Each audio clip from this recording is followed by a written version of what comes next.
The moment that changed everything came years later when he found the crumpled paper tucked in an old box. It was a quiet evening. The house, once filled with his mother's laughter and determination, now felt empty.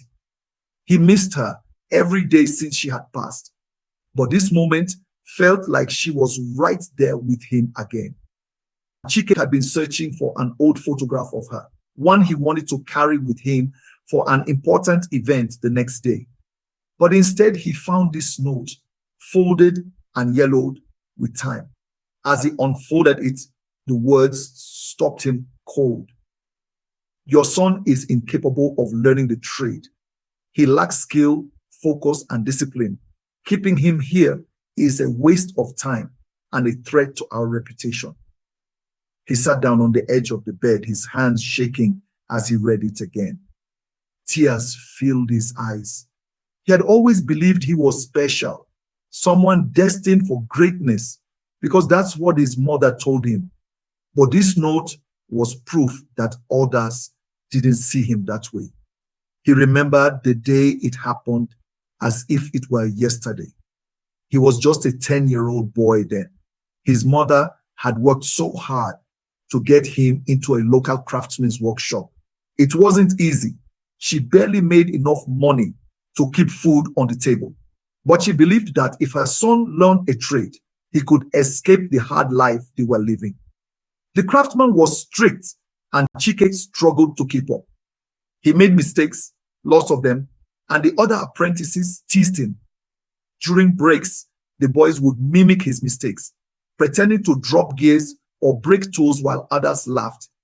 Chike tried to laugh along sometimes, hoping it would ease the sting, but it never did. Despite everything, Chike kept showing up. He stayed late after everyone had left, trying to practice in the quiet of the empty workshop.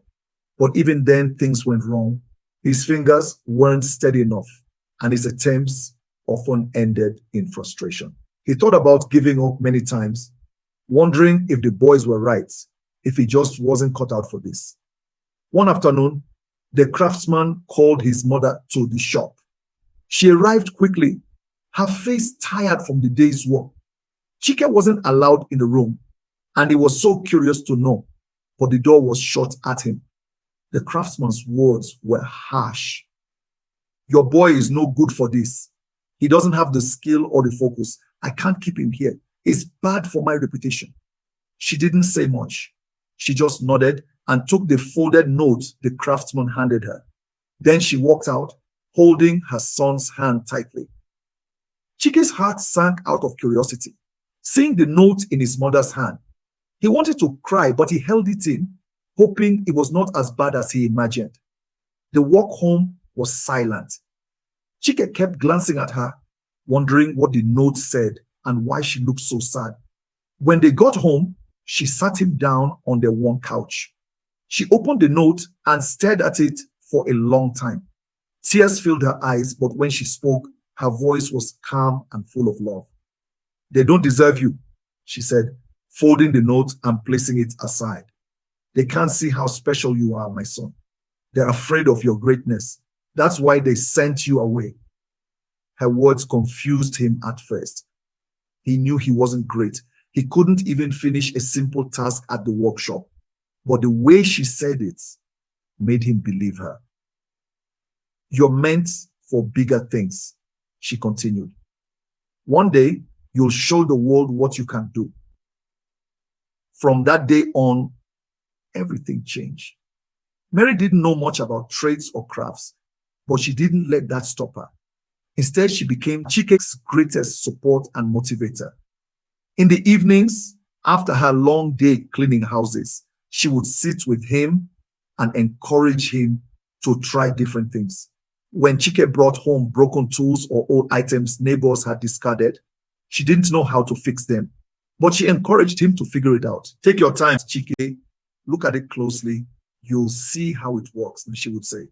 Whenever he made mistakes, instead of scolding him, she smiled and said, mistakes mean you're learning.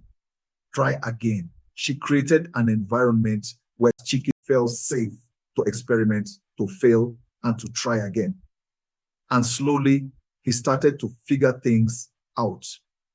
The first time he fixed something, a noisy door hinge, she clapped and celebrated like he had won a grand prize. As his confidence grew, so did his skills. He began taking apart broken radios, old clocks, and discarded furniture, determined to make them work again. Mary couldn't teach him the technical details, but her unwavering belief in him was the foundation of his learning. She taught him persistence, patience, and the power of believing in himself. Years passed and he grew into a man. His creations became more than just repairs. They became solutions. He invented tools and gadgets that made life easier for the people in their little town. Soon, word of his work spread to nearby villages and cities. By the time he was in his 30s, he had built a workshop of his own. He hired young people who, like him, had been told they weren't good enough. He taught them everything he had learned and encouraged them to dream bigger than their circumstances. But through all his success, he never forgot his mother. She had passed away a few years earlier, just before he received his first big award for his inventions. Her absence left a hole in his heart, but her words stayed with him, pushing him forward. Now sitting in her room, holding the note that started it all, he realized the full weight of her love and sacrifice. She had read something completely different to him that day, words of hope instead of rejection. She had rewritten his destiny with her belief in him. Tears rolled down his cheeks as he whispered, "Thank you, Mama. You gave me the strength to believe in myself when no one else did." The next day, he stood in front of a large audience, holding the note in his hand. He had been invited to share his story at an event, honoring innovators who had overcome challenges. The hall was silent as Chike stood on the stage. The spotlight illuminated him, but his eyes were soft and full of emotion as he scanned the eager faces before him. The crowd of young professionals had gathered to hear his story, his journey from rejection to success. He took a deep breath and began. "This," he said, holding up the crumpled note, "was supposed to define my future. It was supposed to tell me who I couldn't be. But my mother refused to let it do so. She rewrote this message for me, not with ink, but with love and belief." The audience leaned in closer, hanging onto his every word. "You see," Chike continued, "I was not born extraordinary. I struggled.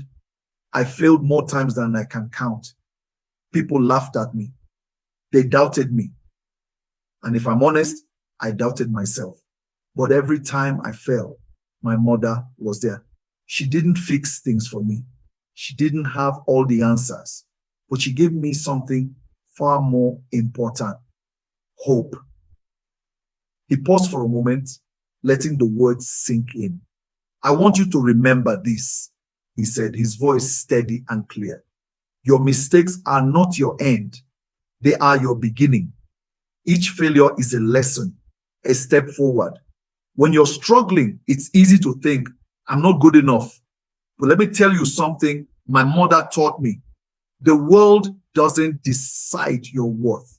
You do." Chike held the note up again. "This piece of paper could have destroyed me. I wouldn't be standing here today if I had believed these words. But my mother turned these words into fuel. She made me see that rejection is just redirection. When one door closes, another opens. Sometimes you just have to knock harder." The room erupted into applause, but Chike raised his hand gently to quiet them. "I know many of you are here because you faced your struggles," he said, his tone empathetic. "Maybe you've been told you're not good, smart, or talented enough. Maybe you felt like giving up. But let me tell you this, your worth isn't in what others say. It's in what you choose to do next. You are not defined by your failures, but by how you rise after them. He walked across the stage, making eye contact with individuals in the crowd. Remember, growth takes time. Success isn't instant. It's built brick by brick, day by day. It's built by showing up even when it's hard, by believing in yourself even when the world doesn't. And most importantly, is built by surrounding yourself with people who see the greatness in you, even when you can't see it yourself. Chike smiled, his eyes glistening.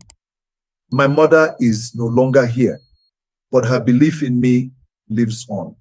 And now I pass that belief to you. Because if someone like me, a boy who once couldn't fix a simple tool, can stand here and speak to you today, then you, each one of you, can overcome whatever challenges you face. The applause was thunderous this time, and Chike stepped back, letting the crowd take in his words. But as he left the stage, he looked at the note one last time and whispered, "Thank you, Mama.